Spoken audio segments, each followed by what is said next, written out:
Chegamos a uma das semanas mais importantes da temporada de premiações. Temos agora os indicados ao Sindicato dos Produtores, ao Sindicato dos Diretores e também os indicados do BAFTA, além do Critics' Choice Awards, que bagunçou um pouco mais as categorias de atuação lá no domingo.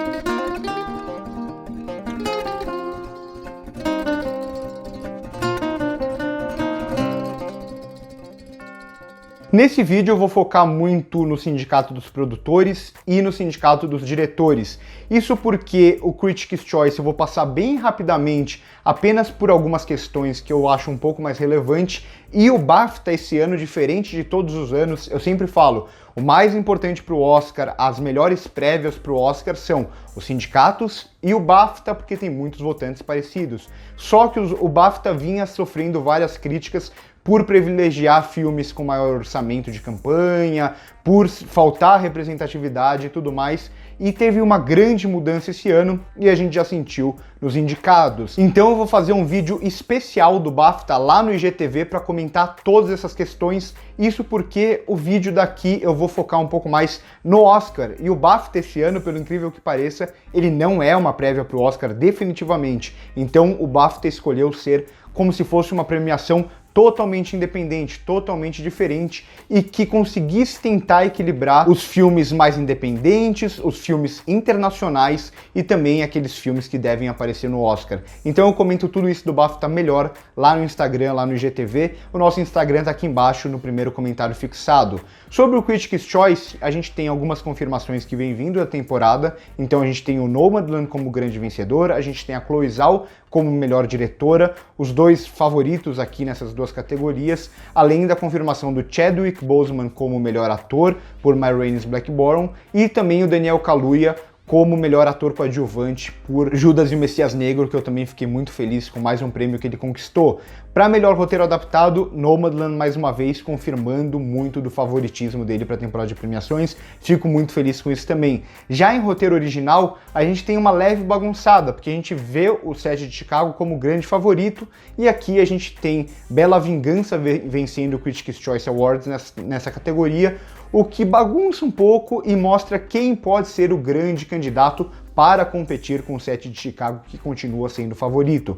Já nas categorias de atuação, a gente tem aqui algo um pouco mais normal para melhor atriz, a Carey Mulligan, que eu venho dizendo que é a favorita para ganhar o Oscar, vencendo, tirando aquela ideia lá do Globo de Ouro, que foi tudo bem estranho, as categorias de atuação feminina, como geralmente acontece com o Globo de Ouro, e a atriz coadjuvante bagunça tudo ainda mais. Eu não faço ideia de quem vai ganhar a atriz coadjuvante, eu acharia até difícil apostar agora, porque no Critics' Choice a gente tem a Maria Bakalova ganhando, a gente tem uma lista diferente para cada uma das premiações, para a premiação de sindicato, o Globo de Ouro já foi nada a ver também, Critics' Choice diferente, o BAFTA diferente, então tá muito difícil prever a categoria de melhor atriz coadjuvante, e o Critics' Choice, por mais que ele não seja uma grande prévia para o Oscar, não tenha nenhum votante parecido, ele ajuda a dar uma bagunçada na mente de quem vai votar no Oscar também, além de mudar um pouco as campanhas dessas categorias. Bom, dito tudo isso sobre BAFTA e Critics' Choice,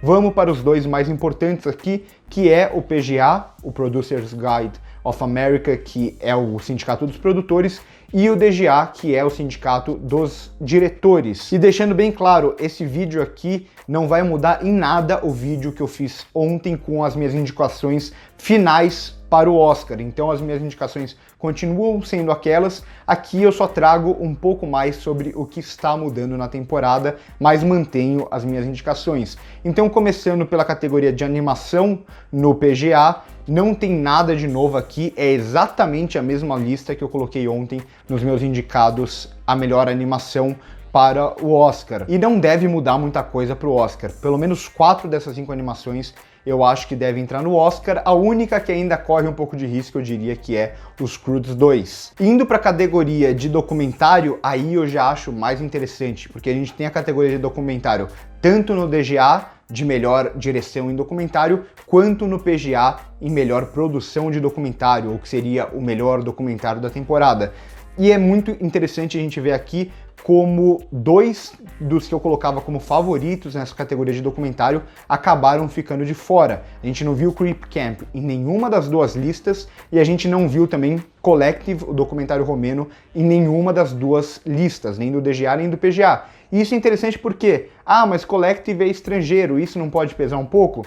Mais ou menos. Honeyland, ano passado, que conseguiu essa indicação para melhor documentário no Oscar e para melhor filme internacional, estava tanto na lista do DGA quanto na lista do PGA. Por mais que o PGA e o DGA geralmente acerte só 2 ou 3 dos indicados para essa categoria de documentário, que é sempre muito difícil de prever também. Então a gente vê um pouco da confirmação de alguns dos favoritos, como Time, da Amazon, que eu tinha colocado lá nas minhas apostas, como Bem-vindo à Chechênia, fiquei feliz de ver ele em uma das duas listas aqui, que também eu coloquei como aposta na categoria de documentário, além, é claro, de As Mortes de Dick Johnson, que também só apareceu em uma das duas listas, e Boys State. Todos esses 4 aqui que eu colocava como alguns dos favoritos apareceram só em uma das duas listas. O que é mais interessante da gente ver na categoria de documentário aqui, que The Truffle Hunters e O Professor Polvo, esses 2 documentários aqui que estão na pré-lista do Oscar, mas não estavam tão cotados assim, apareceram tanto no DGA quanto no PGA. Foram os únicos 2 documentários que apareceram nas duas listas. Isso quer dizer muita coisa?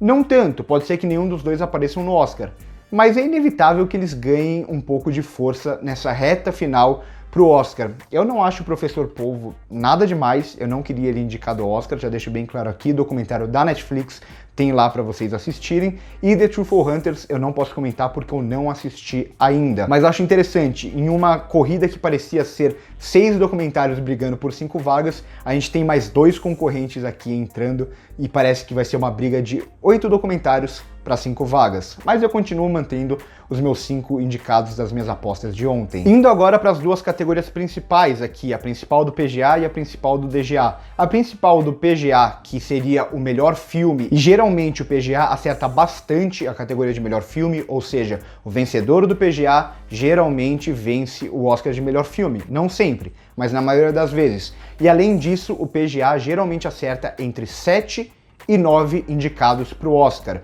Tem essa variação, às vezes 7, às vezes 8, às vezes 9. É muito difícil acertar os 10, eu não sei se isso já aconteceu, e é muito difícil acertar menos de 7. Então vamos aqui para a lista e a gente tem algumas confirmações, a gente tem um grande snob e um filme que eu já estava apostando ganhando força. Então vamos lá. Os 7 filmes que continuam mantendo a sua força, que devem ser indicados ao Oscar, o que eu já vinha falando desde o começo, e que tem essa confirmação aqui no PGA, como em outras premiações também, são Nomadland, O Sete de Chicago, A Voz Suprema do Blues, Mank, então confirmando esses 3 filmes da Netflix, como eu venho falando desde o começo, que a Netflix deve conseguir colocar exatamente 3 filmes na lista de melhor filme do Oscar.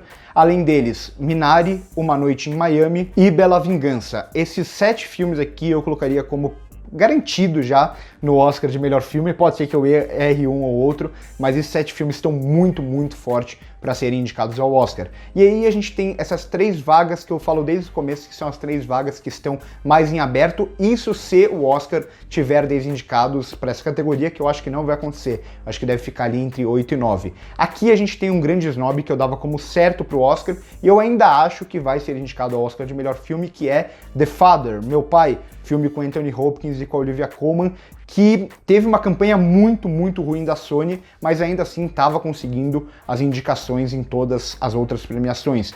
É um snob aqui considerável e mostra como campanha sempre pesa muito. Além disso, a gente tem de fora daqui Relatos do Mundo, que parecia forte nessa disputa pro Oscar, e esse snob aqui também é um snob importante, e a gente vê Soul perdendo força mesmo pro Oscar de melhor filme. Eu acho que Soul não vai ser indicado a melhor filme mais, eu acho que deve ficar com animação, com melhor trilha sonora e talvez em uma ou outra categoria, mas para melhor filme eu praticamente descartaria Soul aqui dessa briga. Outro filme que fica de fora aqui do PGA é Destacamento Blood, que vem perdendo força durante toda a temporada, depois das premiações de crítica foi perdendo toda a sua força e não deve ser indicado a melhor filme no Oscar também. Por outro lado, a gente tem Judas e o Messias Negro, que eu falei que teve essa campanha tardia, mas que eu apostava na indicação dele para melhor filme, conseguindo essa indicação muito importante aqui no PGA, e cada vez eu vejo mais Judas e o Messias Negro indicado a melhor filme no Oscar. Além dele, uma surpresa aqui é Sound of Metal, que tava nesse bolo, eu colocava ele como um dos filmes correndo por fora,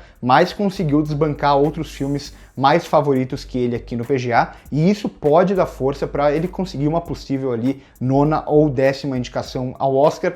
No momento, eu ainda deixaria Sound of Metal atrás de The Father, atrás até de Relatos do Mundo, e deixaria ele de fora da minha aposta para melhor filme no Oscar, mas ele garante muito mais força agora. E a 10ª indicação é Borat 2, que é a grande surpresa aqui, mas nem tanto, porque é normal o PGA indicar um dos 10 filmes sendo um filme mais popular, muitas vezes um filme blockbuster.